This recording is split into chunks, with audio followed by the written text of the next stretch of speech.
Simula na nga po ng transport strike ng grupong Manibela ngayong araw. Meron din kayang libreng sakay sa mga apektadong pasahero. Alamin natin sa report ni Gab Villegas live. Rise and shine, Gab. Audrey, nakahanda ang Land Transportation Franchising and Regulatory Board sa inaasang epekto ng transport strike ng grupong Manibela simula ngayong araw.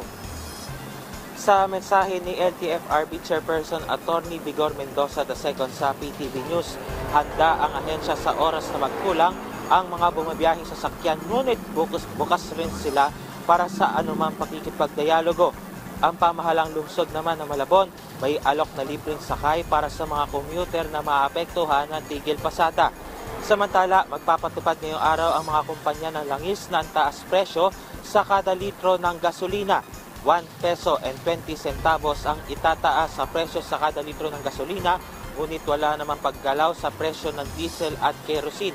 Ito na ang ikalawang sunod na linggo na may pagtaas sa presyo ng gasolina.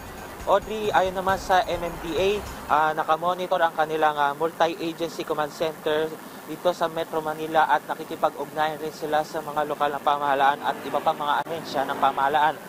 Nakapreposition rin ang kanilang libreng sakay, ngunit ide-deploy lamang ito sa oras na kakailanganin. Ito ay para hindi rin magkaroon ng kakumpetensya yung mga jeepney drivers dahil dito sa libreng sakay.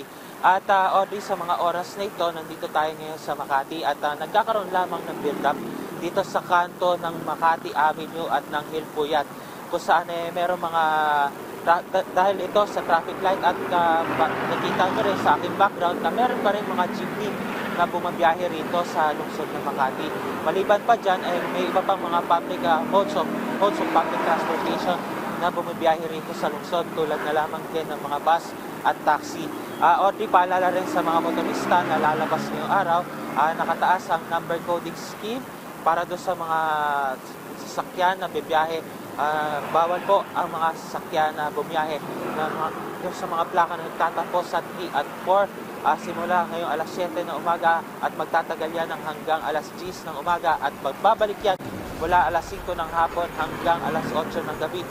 Dito sa lungsod ng Makati, buong araw na ipinapatupad itong number coding scheme. At yan muna ang update mula rito sa lungsod ng Makati. Balik si Audrey. Maraming salamat, Gab Villegas.